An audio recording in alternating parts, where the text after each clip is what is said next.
Welcome to the first of these insightful conversations about place. These videos are free to access and aimed at A-level geography students studying the Changing Spaces, Making Places unit. However, they are, of course, available for anyone interested in hearing more about different perspectives on place and place making and how we design, understand and experience the places that we spend time. This is part of a project called Your Place Curriculum, which has been generously funded by Ove Arup Foundation. And these videos are brought to you by Placed, a social enterprise based in Liverpool, working across the Northwest to engage communities in talking about the places they live, work and spend time, as well as offering free educational opportunities to young people interested in learning more about the built environment. Today, I welcome Dr. Morag Rose. She is a lecturer in human geography at the University of Liverpool. However, she is more than an academic, as she is also an artist and activist. I'm really delighted and excited to welcome Morag to our conversation today, and I am sure that we will have some really interesting things to talk about and very inspiring things to take away from today's conversation.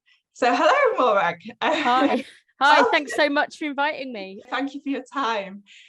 So perhaps we could just start with you explaining a little bit how you consider yourself an academic, an artist, but also an activist. Could you tell us a little bit about your role in each of those three areas? Yeah, absolutely. Thank you. I find it really hard to explain what I do in a simple sentence. And I think that's probably true for all of us. So I'm going to rewind a little bit and tell you a little bit about my background, because I wish that I could tell you that I did geography A level. I actually didn't. I have to be truthful and say that I found geography really boring at school, and I did sociology instead. And it was quite a long time later that I suddenly got this bug.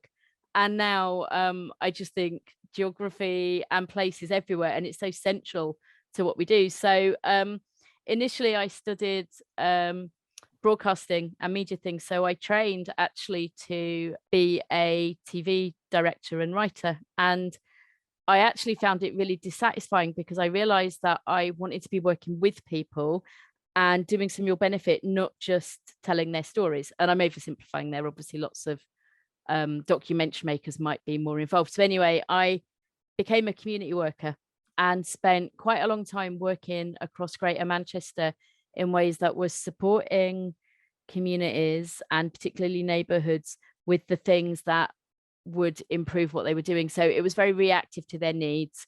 I did a lot of things like help people get funding, or maybe fill out forms to register to charities, or think through planning and that sort of thing. And I just loved that job because I was really getting to understand Manchester and actually Greater Manchester, and was always kind of in awe of what was happening, but how there's often a disconnect with literature or politics or the things that were actually happening. My activism really came out of a frustration that kind of higher level policies or the kinds of systems we were all working in didn't seem to be solving any of the problems of inequality and inclusion that everyone was working towards. So I got really interested in theory and also became involved in a social centre that used to be based in Manchester in the Northern Quarter. And it was loosely defined as an anarchist space, but it wasn't just that. The idea was to create somewhere in the city that people could go to just share ideas, to sit, to not have to spend money. So it included like an art gallery, a library. There was a small vegan cafe attached as well. And to show you how long ago this was, we also had a computer hub so people could come in and use the internet. So anyway, that place helped me think through some of the theory. And I became really interested in how the streets of the city are a place where ideas can really thrive, or where the landscape of the city tells us what a place represents, like who's welcome here.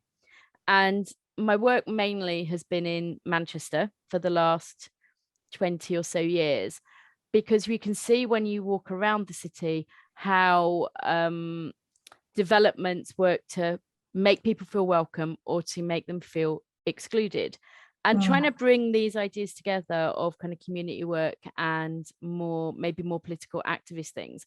I thought about using the idea of walking together to be out in space to try and have conversations, and I got really interested in the idea of psychogeography.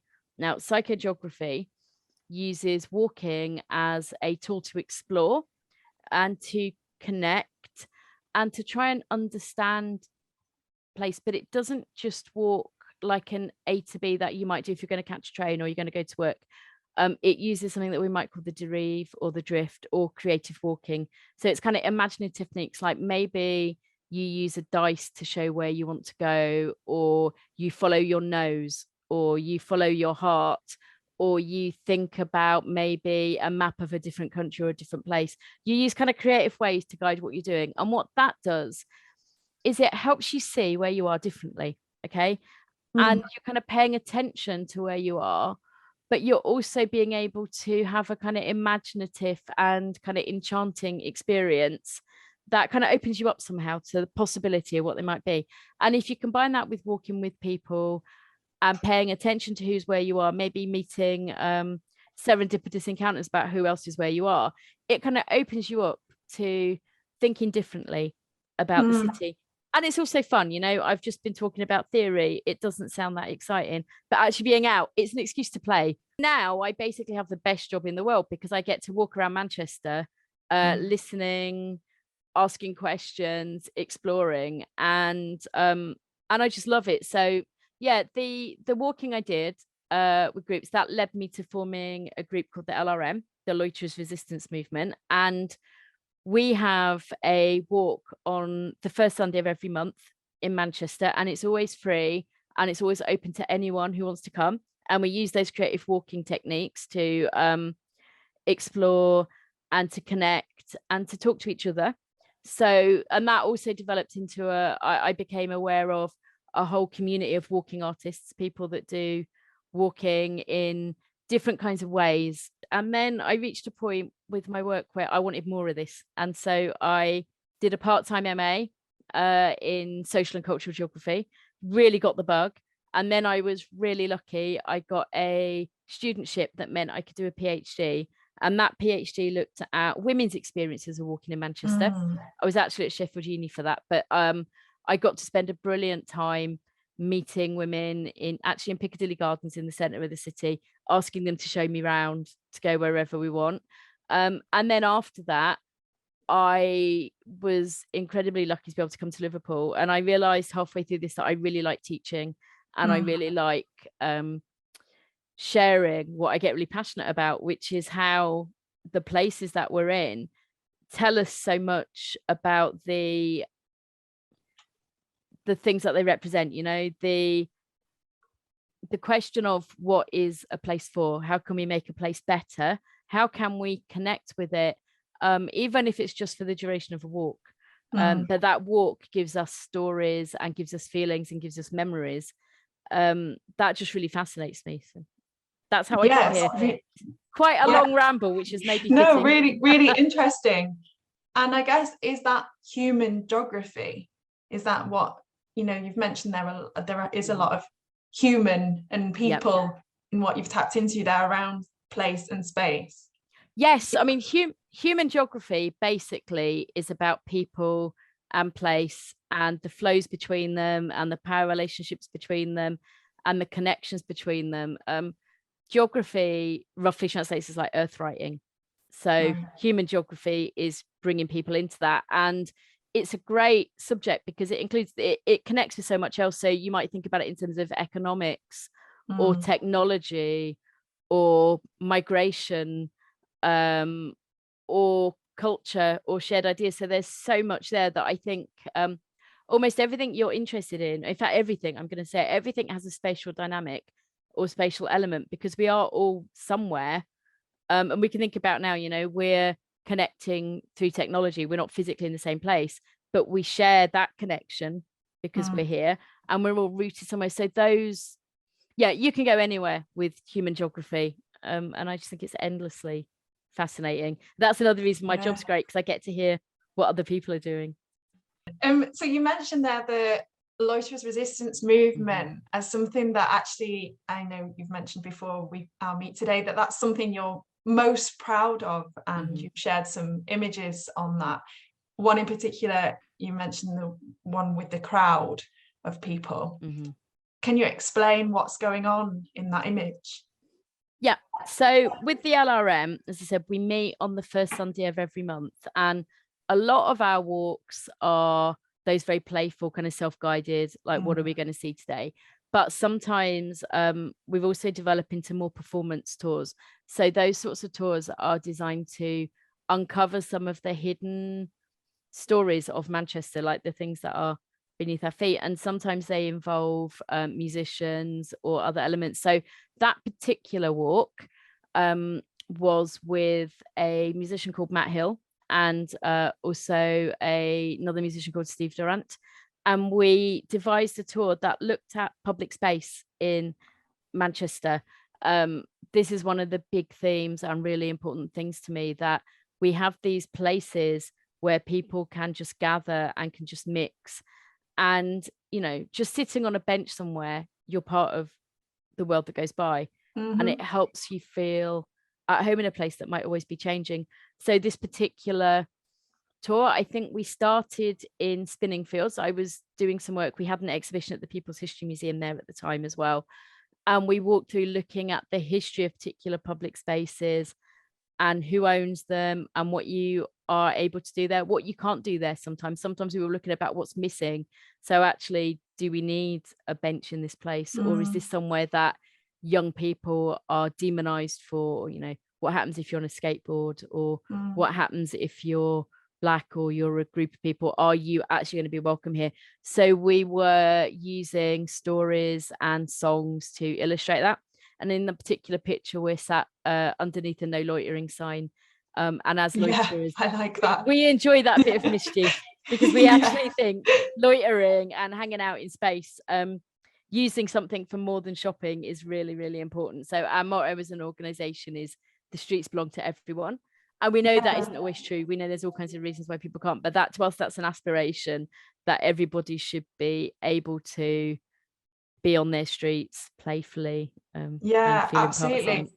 I think when I saw that image and noticed the no loitering message on the back of the wall there, it was like the first time I really thought about that message, no loitering, as in I can't spend time in that particular. I hadn't really thought about that as a message written in a pretty public space, really. What was that building that's written on? But that's really interesting, actually, because it's a little I guess we call it a ginnel in Manchester. Just, it's quite near Oxford Road Station. It's behind there's a pub that is called, I think it's called Grand Central. I'm assuming the no loitering there is to encourage people not to hang out outside the bars around the back. But it has to be said that the way that space has evolved over time, particularly, for example, during COVID, when lots of places used outdoor space, it's kind of funny now because it's a place where people do gather. So yeah, it's just an endlessly interesting space where we can use it as stories. And also pragmatically, because it's off the main road, it's a quiet place to sing a song without a mic. People can hear us and can gather around there in a way that sometimes it can be quite hard talking on the main road. How was LRM affected by COVID? Oh, well, we couldn't meet in person anymore. Obviously, we didn't think that was safe for quite a long time. And it would have been in breach of rules at some points as well. So we actually moved online. Like, I didn't want to break the connection, because I realized that for some people, coming is a social activity. And if I'm honest, I think I'm also quite stubborn. I say that we've been doing this for so many years. And because we've got that constant practice, like, nobody comes every month, I should say. People come when they can. And I'm really proud that we very rarely see somebody just once, but there might be a gap of months or years before they come back. So there's something for me, part of the value of it has been on the practice of seeing how the city's changed over the years, of kind of gathering those different stories. and people use what they see on a walk to go and do their own things. It's just a thing that people do in amongst lots of other stuff. So I didn't want to lose that connection. So we moved online, and it had some unexpected benefits in some ways, because it meant that people that couldn't come to Manchester for a walk could join in. So we had people who had heard about us online, because we have quite an active social media presence, and really liked the idea of psychogeography or creative walking, but had never been able to get there. There were also people who'd been members really early on but had moved away. So instead of just walking in Manchester, we had people walking in New York, Berlin, all over the UK as well.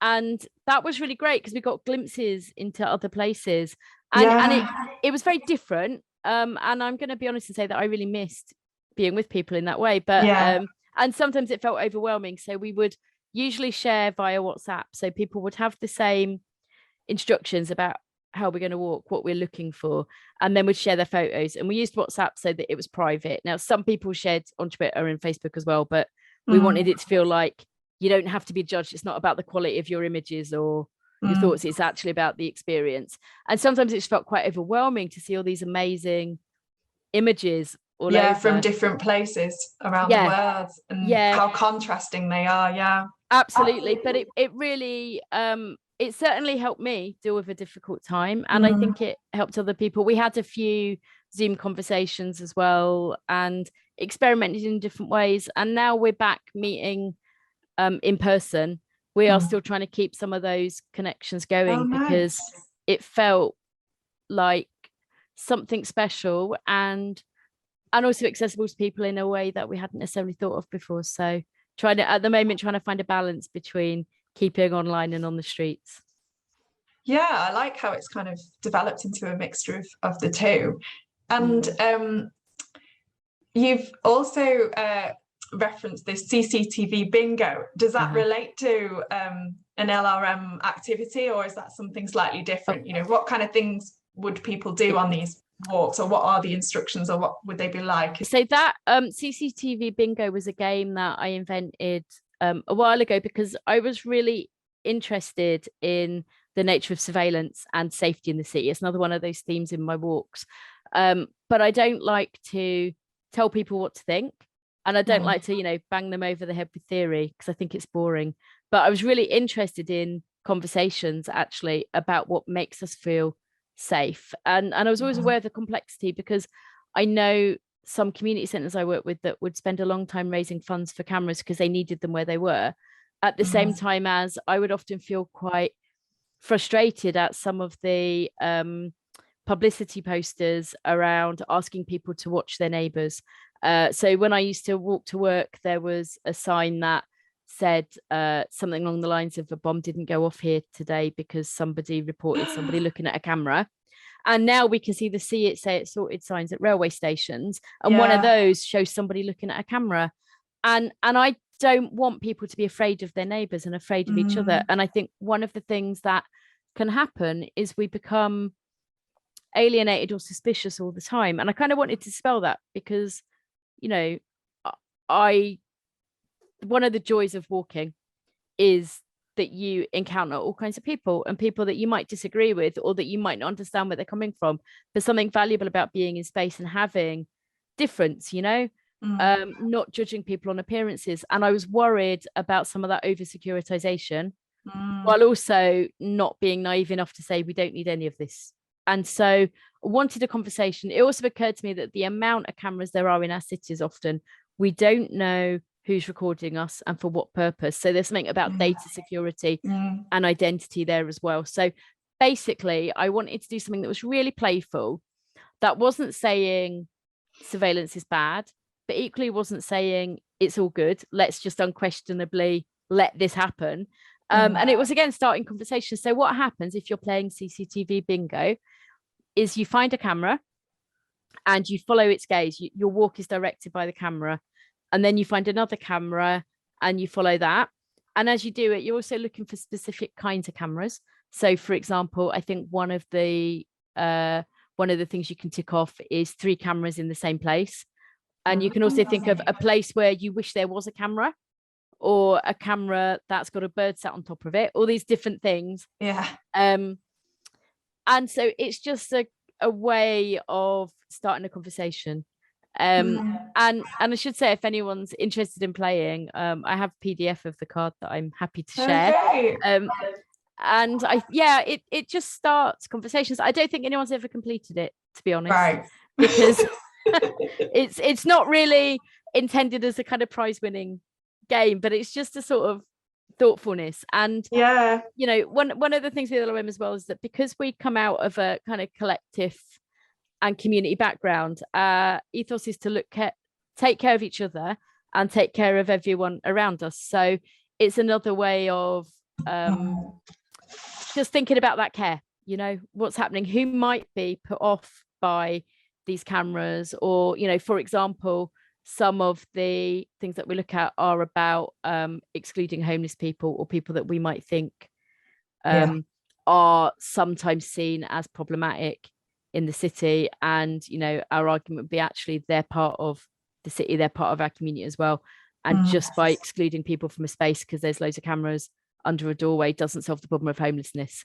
It just pushes it out of sight. So that is the other idea of exploring the cameras, really. How might it affect where people can go? So there's lots and lots of things that have come up here, but I suppose when we think back to placemaking, I mean, what does placemaking mean to you? There's definitely some community involvement there in history and storytelling and people, and kind of what do you feel, you've touched on this also, but are the biggest challenges and issues in placemaking? Such a good question. No, it's such an important question. And I think sometimes I would problematize the idea of placemaking, actually, because people are already there. You know, we're not starting with a blank slate. And I think it's sometimes easier to say bad placemaking is always kind of top down and doesn't pay any attention to what's there already. But so the challenge is really how to counteract that. Like, how can we listen to who's already there, what's already there in a place? How can we make it better without alienating anyone? Because there's nothing intrinsically wrong with placemaking. I mean, we all do it. I'm just thinking about whenever you move house, the first pictures you put up, the first things you do, you know, what color you paint your walls. That's all about making us feel at home and making us feel belonging somewhere. So I think the challenges are how we can do that in a place that is bigger, that is not just for us. So how can we make sure that it's inclusive and accessible and gives out a message that people are welcome here and are able to contribute to that sense of place and that sense of placemaking. So I think the challenges are often around competing demands on space and are about being realistic. Actually, maybe sometimes it's about saying, actually, this playground is only for, you know, under fives, because look at the equipment here. I think there are a lot of questions, and I think a lot of the challenges are met best by honest and open conversation and by listening and by balancing, you know, available resources, available space with, you know, the needs of the environment and of people already in it. Huge challenge, huge challenge. So to kind of link back into what you've mentioned there around safety and also women's experience, women's safety as well in particular, but safety generally, in terms of designing a place or a space, can safety be ensured through design? Can it be guaranteed? Maybe not. Is there things that can be done to enable people to feel safer in places? That is such an interesting question, and again, a huge one. And again, there are some competing demands, actually. So, for example, thinking about areas with lots of trees that are really pleasant and beautiful, but how do we make them also safe? So how can we balance that? I think when thinking about how to make a place safe, there are various elements, and one of those things is about design. So that might be about features like lighting, for example. It can also include, I would say, things like toilets, actually. I talk about this a lot as a real sign about who is welcome in a place. Is there a toilet that is safe for everybody of all genders and none? Will trans people feel safe using this toilet? Is it accessible for disabled people? So, if a place doesn't have a provision like that, it's not safe for people, it's not welcoming for people, they're not going to feel necessarily able to use a space. And there are elements that might be, and these are not just gendered, I think it's really important to remember that we think about women's safety because actually women do disproportionately experience gendered violence and harassment, but it often has other elements to it. So it could be, intersectional in terms of, for example, racist as well as sexist, or related to age or disability, or all these other factors. And actually making a space that is accessible and feels safe for women benefits absolutely everyone, or so it should do. So we've got those material factors that might also include, full access for disabled people. Women are disabled, other people are as well. And it might include, as I said, I think that lighting is an important one. I think about whether other people are there, the kind of environment. And this comes into the other aspect. There's something that we need to think through culturally about safety, actually, because people who experience street harassment or are concerned about that are not going to feel safe in an area.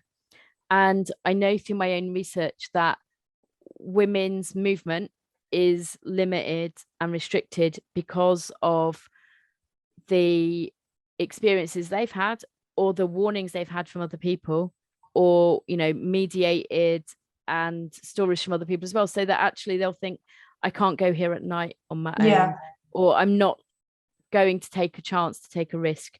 So we need to think through those things. How do we make a society that is not going to make women feel unsafe, where there's a culture where catcalling or street harassment or abuse is absolutely not okay? And clearly that's a much bigger question than this, and it takes action on all kinds of levels, but design can help that in some ways. But we also need to think through kind of wider education and behavior change.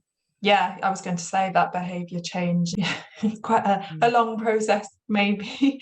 Absolutely. Do you think, though, that the people making decisions around how areas are developed and how areas are designed, do you feel they do have a responsibility there to ensure that everyone has a good experience, well, a good quality of life, that they have considered all of those different elements there? Should some of the responsibility stay with, be with those that are making those decisions? Absolutely, yes. I think there's a huge responsibility there, particularly if you are looking at, placemaking somewhere where people already live, kind of how dare you? How dare you not consider them? And there's an absolute responsibility, particularly as people that are getting, paid to do a role or are making money out of those developments. It seems to me that there's a very clear ethical role. And, I think that this actually is where processes of, gentrification can heavily be criticised if a development is pricing out people who've lived in an area for a long time, or is excluding them on grounds of money. That also feels to me a morally problematic thing. So we need to balance all those needs, and it doesn't mean that you can never change an area. It doesn't mean that you can't improve or develop or regenerate, but it does mean that you need to find ways that take people with you and include them and are sensitive to communities already there, because again, we see those processes of exclusion on grounds of money are often heavily racialized, heavily classed. We see the development of places that are just not welcoming unless you can afford to be there. Oh, there was something that you mentioned there I wanted to touch on, which was around do you have an example of where you feel regeneration has worked well, or that those existing communities have been heard, listened to, taken into consideration before new development has happened, or not really? Oh, I really wish I could give you good examples. Sorry. I ask this question on Twitter fairly regularly. And actually other people have suggested some good practice examples that I need to explore. But I think, unfortunately, it's easier to see where things haven't worked or haven't learned a lot of lessons. But I am equally hopeful that we've reached a point where we're having these conversations and that maybe things will have to change, because it feels like they've reached a very urgent kind of tipping point almost. Yeah, no, absolutely. And kind of just to link back to another thing that you did share with me in your images, the Peterloo Memorial and the design and development of that area and that space. And you've shared an image on that. I feel like maybe that does tap in a little bit to what we're talking about here, about making sure we're being inclusive by design. Could you explain a little bit about that image? Oh, yeah, absolutely. So this is a subject that's really dear to my heart, and that I should say now that I've been involved in. So the people in the picture are my friends. I'm really proud to say. So the Peterloo massacre in 1819 was a really pivotal moment in the fight for democracy and equality in Great Britain and arguably worldwide. It's a really it's seen as a really important moment. So essentially, people had come into Manchester, kind of everyday people had come to listen to people speak and to campaign for the vote. Now, at that time, it was just the vote for men. It was, again, a catalyst for more universal suffrage. But the idea that people should have a say in the way that their places were controlled and developed, at that time, often there were rotten boroughs where there were disproportionate numbers of elected members, and they were appointed on grounds of money. And essentially, for most people, there was no meaningful representation in Parliament. So a mass rally was held to hear a load of speakers. And it's important to remember here that people came, they wouldn't have seen themselves as protesters. They were coming to partly enjoy a day out, actually. So people were dressed smartly, they were wearing their kind of Sunday best, they were very peaceful.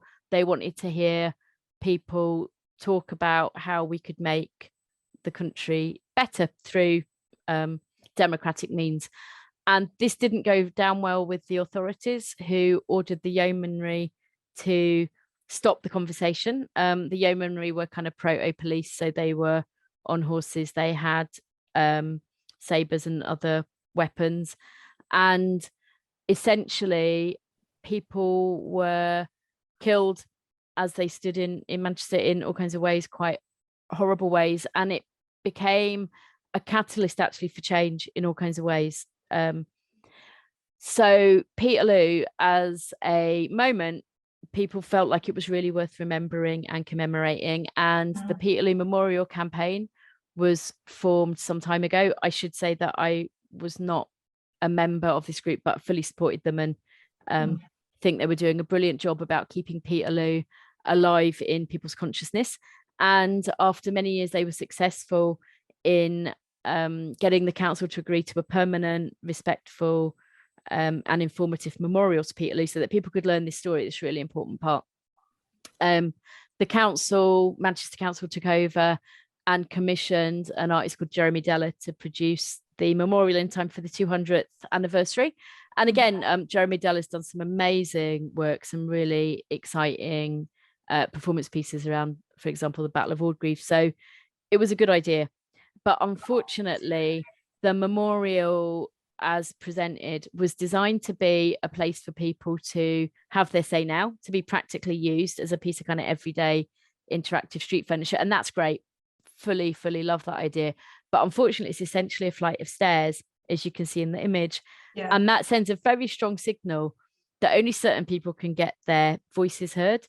So many disabled people came together to try and fix things. So they saw the design before it was being built and tried to engage as soon as possible to say, can we please make a memorial that is for everybody and that demonstrates in its design those principles of inclusivity and equality, that Peterloo represents for so many people, rather than kind of segregation and isolation. And unfortunately, as you can see from the image, we didn't succeed. There is still a memorial that only some people can reach the top of. There is on the ground next to it an image that you can see at ground level, but we feel like that's not enough.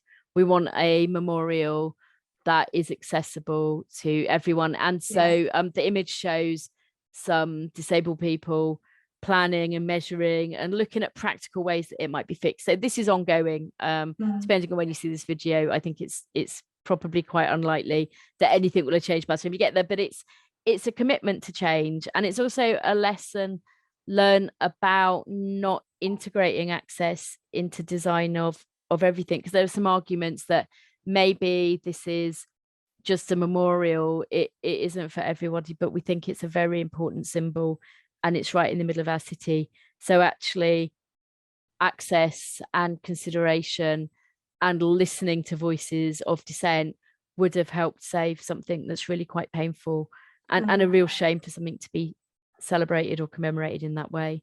It is a real shame, and I hope that it can be changed or adapted in some way so that everybody is able to enjoy it. And I would also just say that we all fully support the idea of a Peterloo Memorial as something that's really important. So we're not saying no, don't do that. We all supported that, but it's make something for everybody that passes that history on, because we think that it is important to remember that history, actually. And that's, I guess, maybe a bit of an example where placemaking hasn't really considered the community, the communities haven't been, involved in that initial process, despite wanting to be and trying to be. Really, citizens should be actively engaged around placemaking. It is a really good example, and I also think that it wasn't a deliberate act of exclusion. I think it was a bit of carelessness or lack of thought, and then kind of failing to listen when something was pointed out, because I think it may be quite hard to be told you're wrong sometimes. And I think actually when we think about access and equality, we need to be really open to listening and honest when we make mistakes. So if you use the wrong language, or if you haven't thought something through properly, then that's okay. We make mistakes, just learn from them. Absolutely. You also shared, I just thought it was quite interesting, this too, but an image of the grass near Shude Hill bus station as an area that inspires you. Can you talk a little bit about that? Absolutely, yeah. I love that little scrap of land, and it's because when I was walking with women about places that they loved, often the places that sort of sang to them were quite ostensibly quite insignificant and not necessarily things that you would think, well, that's a landmark. Now, some of them were places that people could see as landmarks that others would recognize, but often it's about quite a personal connection to space. And very often actually as well, it's about connection to nature in the city. We know that green spaces are just brilliant for well-being and all kinds of things, and they can be hard to find. But anyway, this little scrap of land, several people, when I walk past them, they'd say how much they loved seeing it. And sometimes they would know the names of the plants that were growing there, or they would use it to sort of mark the seasons. And it was somewhere that people had a really surprising amount of attachment to. So it wasn't somewhere that anybody said was their favorite place. But as we were walking by, they would say, can I just stop here a minute and show you? Because this is just one of those lovely places of almost kind of wildness and respite. And it's not controlled. Nobody has built a garden there or done anything. It's just a scrap. And I think there's a challenge there actually about how we keep those places of wildness and imagination and don't overregulate. And going back to ideas of safety, actually, it's quite interesting to me that this little scrap is near a very well lit tram station and very near a main road. So it's not like actually you have to go miles away to connect with nature, or you have to even break your everyday routine. It's just there and you can take something from it. And it shows how even a small piece of land can be really powerful if we just leave it to nature or leave it to people to make of it what they want in their imagination. And the other reason people sometimes said they liked it was that they'd look there and then they'd turn around and you can actually get quite a good view of a lot of the city and how it's changing. So you see the edge of the northern quarter with some very distinct buildings, and you can see the new builds coming up in the background.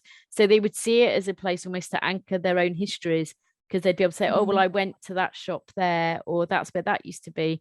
And it was interesting that this corner, this scrap that you could pass by without even noticing, actually holds a place in people's heart. And how do we make places that allow for nature, that allow for lack of prescription, but still feel accessible, Yeah, and protect them, but not like over manicure them and turn them into something else. Exactly. Yeah. And it inspires me in that way, because I think it's a challenge. And I suspect at some point that little piece will probably get built on the buildings next to it. I think there's been plans for some time. And it's also about, how do we find those places in a city that's always changing? How do we feel at home there? Yeah. And I think, again, that's why I quite like walking and having those stories, because when you're walking, nothing's ever the same. You can walk the same street every day and there'll always be something a bit different, whether it's the weather or who else is there, or what litter's going by or whatever. Things do change, and finding those sort of anchor spots, maybe where we don't expect them, is really something to treasure. And I'm not sure if it's something you can manufacture, because they're different for everybody, but remembering that actually people will use space in the ways that maybe it wasn't intended for. And those anchoring places, I like the idea of anchoring. And actually I was thinking, as you said, that if you maybe lose that through changes and rapid changes so much, and then you find a new one or a different one. But I suppose in some ways smells and other things can also be anchoring to a place and a space. It's just made me think about what you were saying about some of the things you explore on the LRM kind of walks. Oh, you're right. Smell is so important. And I don't think that we always consider it. And you can learn a lot from the smell of a city. There's a brilliant writer called Victoria Henshaw who really inspired me to think about these things. And so we can learn often about what the weather's like. Think about how it smells when grass is wet, but also in the city, about where there's particular kinds of restaurants, or actually where we often get increasingly sanitized areas because places are smelling the same. And we can learn, I think, and we know that smell evokes strong memories as well. So it's another way of exploring that we don't always think. And actually if you just want to get a really quick way of experiencing your city differently, and you don't want to necessarily look like you're playing a game if you're on your own, if you just take 10 minutes to really be quiet and listen to what's happening where you are, to think about something, and then take another 10 minutes trying to smell where you are, it starts to change how you experience that place a little bit, because we often take those senses for granted and don't think about it, and if it's safe, depending on where you are, feeling the different textures around you as well, you start to appreciate how much else is going on. And again, actually smell can often help connect you to those bits of nature. We think about flowers that might be out, and and there has been some focus on rewilding, hasn't there, and the importance of that as well. So I guess related to that, what we've just talked about senses and smells and sounds and textures, what do you think are the ingredients of a really good place? I mean, that could change, I guess, depending on the context, but that's such a good question. For me, a good place, I hope, does have that element of the unexpected in it, that actually you don't quite know who's going to walk by or what's going to happen, or whether a cat is going to come by. I think that it's got a variety of features that suit different people. So for example, seating is really important, and I like having different kinds of seating. If I go somewhere and it's all high stools, I'm quite short and have some problems with my legs, so I want a seat that feels comfortable to me, but I also know that same seat might not be comfortable to other people, so you want different kinds of variety. And it does have some connection to nature and some kind of sustainability built into it as well. And it's well maintained. I've spent a lot of time in places with leaky roofs. I feel like that's important. And I want there to be places where you can learn without knowing that you're learning, or you can engage in art without knowing it's art. So maybe there's, I don't know, a wall that people can write on or leave things on, or have a bring or take table if people want to share things and pass them on, you know. And it does have an element of it's made by the people that are in there. So probably quite an idealistic place, but I think that it's good to aim high. Yeah. You know? Yeah. That's a really good answer. Yeah. And it doesn't quite link in, but I do feel like it's an important question to ask. But in terms of the built environment as a sector, or placemaking sector, and how you've experienced it and your opinion, do you feel those that work within it are representative of society? Could it be more representative? Now, that's a really good question. I think it's changing for the better, actually. Good to hear. I think it probably has not always been. And my encounters with built environment professionals have generally been positive, but I think that's possibly because they've come to me rather than that. But another project that I worked on a while ago was about, we called it Manchester's Modernist Heroines, and we were looking at women who shape the environment but don't necessarily have any impact that you can tangibly see. And that included architects and planners and politicians and people who had made those impacts. And I think around that time, I remember there were some stats about the number of women in architecture being really low, and there being a huge dropout from the number of people who studied architecture and the number of people who were there. And that led me to talk to people who are involved in Manchester Women's Design Group. And that's a group of women in built environment professions. And I often felt a bit of a gate crasher being there as somebody really interested in these things, but not training. But the Women's Design Group taught me a lot about the inequalities, but also the ways that things are changing for the better. The modernist heroine sounds so interesting. Yeah, really fascinating. It's actually just occurred to me something that might be relevant to the audience, actually. So so the modernist heroines, we found ways of trying to make people visible in the landscape so we could share the stories. Okay. And I developed a walking tour based on this.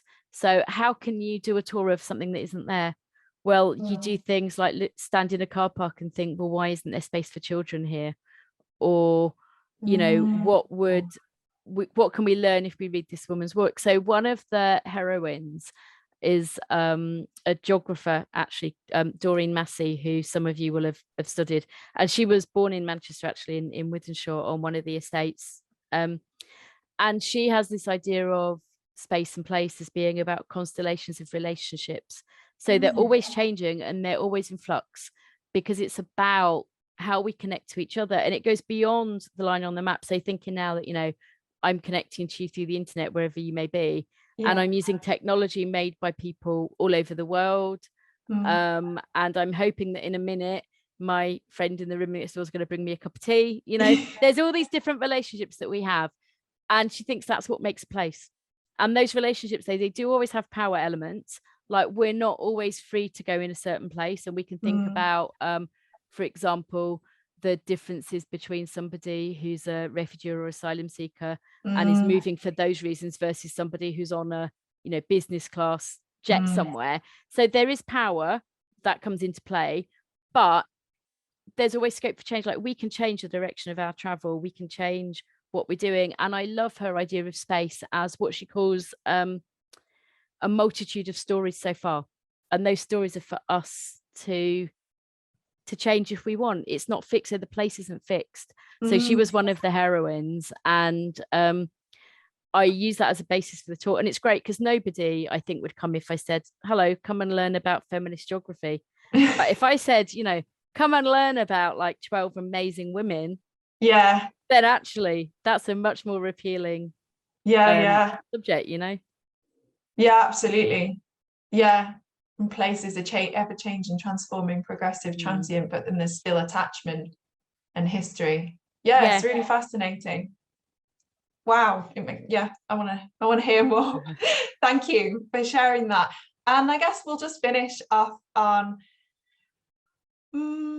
maybe just my two last questions around what are you most excited or hopeful about for the future? That could be generally or related to placemaking. And what advice would you give your 17-year-old self, knowing what you know now, professionally and personally? Okay, I am always hopeful that things can get better, right?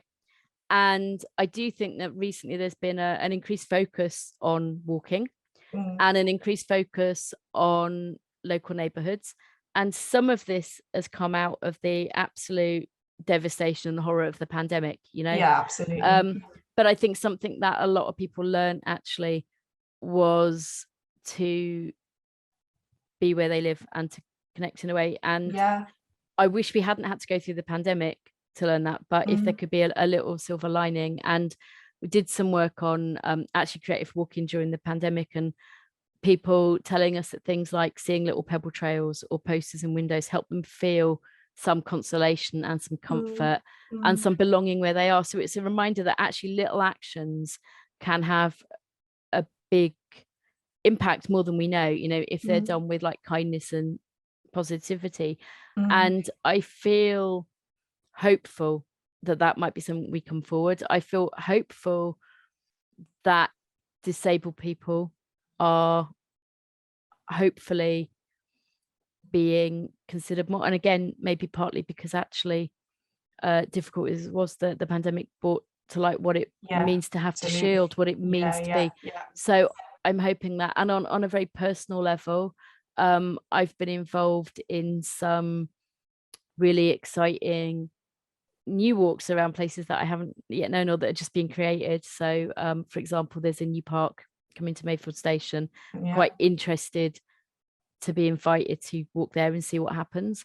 And because actually there's always something new to discover when you're out and about. So I do feel hopeful, but I think also we need to be careful because again, actually there's been more attention paid in the last year or so, again, out of terrible tragedy, to the rights of women, to the Black Lives Matters, and to the importance of protecting trans and queer people. And we need to keep fighting for those rights, the genuine rights of everybody to feel safe. And I do think that just to bring it back to your walking, it's a good way to show solidarity, actually, is to check who you're walking with, check in with them, check who else is there, and to be alert actually to step up if you see something that isn't right and you feel safe to do so. So I just think it's about being in and inhabiting and understanding what's welcome. So I feel hopeful for that. What advice would I give my 17-year-old self? Oh gosh, that's really hard. It is really hard. Now, I think I mentioned my convoluted way here, right? I'm not sure that I would tell me to do a different course at uni because I probably wouldn't have listened. And I think maybe it's taken me time actually to appreciate and to get the information I've done. I guess I would say to 17-year-old me, pain and bad things don't make you special. Everyone feels that. I think I had some quite tough times as a teenager, and actually there's a lot of care and a lot of openness, and I didn't always notice when people were helping me. I think that you can never read too much. You can never listen to too much new music.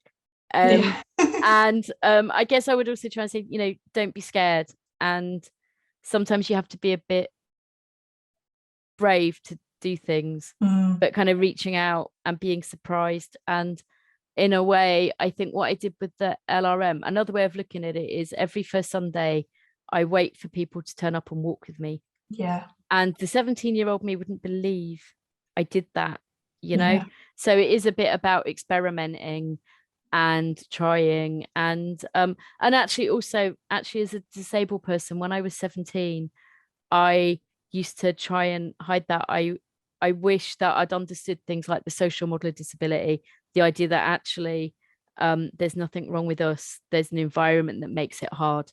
And I Yes. didn't learn that until my 20s. Yeah. And I didn't feel able to advocate to make sure that I got the right healthcare and the right kinds of things. Mm. So on a probably a more serious note, I think that that's really important.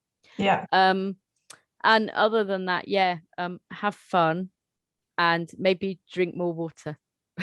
My 17-year-old me could definitely. I love that. No, I think that's wonderful advice, all of it. I think it's really, really great advice. Thank you, Morag, so much welcome. for your time today and for sharing your perspective and your views. And yeah, it's been really a great learning experience for me to listen to you talk. I can actually send you as well with the heroin stuff. We had a zine that we produced, so I can send you a link to that. Oh, yeah. And you're more than welcome to share that. I should also add that that was a collaboration with many other people. So the zine was made by Shrieking Violet in collaboration with the Modernist Society. It wasn't just me, but I'm happy to share that, and you can put it on the website as well. That would be great. Oh, thank you so much. No, I really appreciate it. You're really welcome. Thank you.